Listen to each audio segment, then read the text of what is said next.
నాయనల్లారా, ఆనందం అనున్నది పరమేశ్వరునకు సంబంధించిన విషయం. అయితే పారవస్యం అనున్నది యోగికి కలిగే అనుభవం.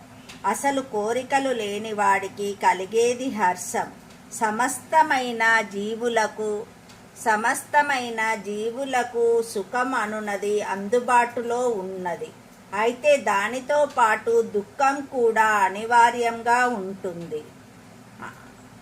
అనగాదేవి యొక్క స్వరూపము, అనుగుని స్వరూపము అనగా వ్రతము దత్తభక్తులు విధిగా ఆచరించవలసినది. శ్రీ అనగాదేవి యొక్క రూపము లక్ష్మీదేవి.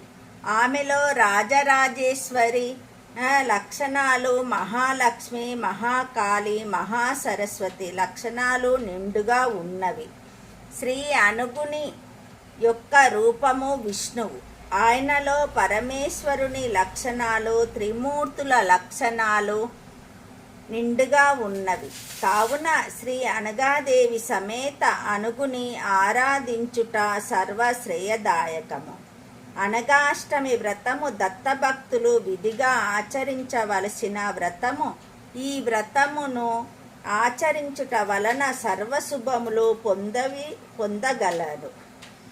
శ్రీపాదుని వైశిష్టత దత్తారాధనలోని గొప్పతనము.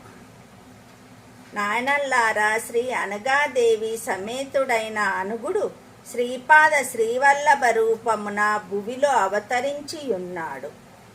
దత్తుడు సర్వదేవతా స్వరూపుడును, చతుర్యుంగ అవతారమును, ఆ అవతార సమాప్తి లేని మహా అవతారమైన కారణమున ఇది సులభ సాధ్యమై ఉన్నది. శ్రీపాదుల చరితామృత మహిమ.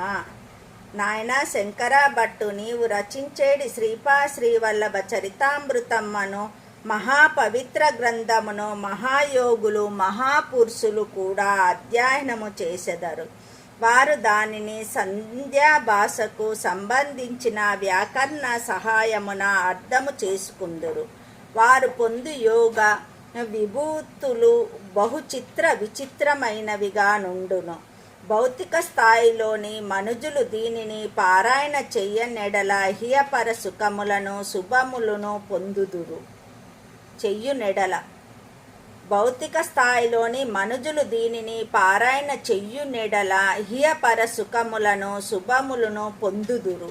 ఇది అక్షర సత్య గ్రంథము గనుక దీనిలోని ప్రతి అక్షరమునందును యోగశక్తికి నిండియుండును. ప్రతి అక్షరమును బీజాక్షర శక్తి కలిగియుండును. ఈ పవిత్ర గ్రంథమును ఏ భాషలో చదివినను భక్తి శ్రద్ధలు కలిగి ఉన్న ఎడల ఒకే రకమైన ఫలితమునిచ్చును. ఇది ఆ మహాప్రభు యొక్క అక్షర స్వరూపము. శ్రీపాద శ్రీవల్లభులకు జయము జయము. నేను ఫోను పట్టుకొని పుస్తకంలో చూసుకుంటూ చదువుతున్నా కాబట్టి తప్పులున్నచో క్షమించగలరు.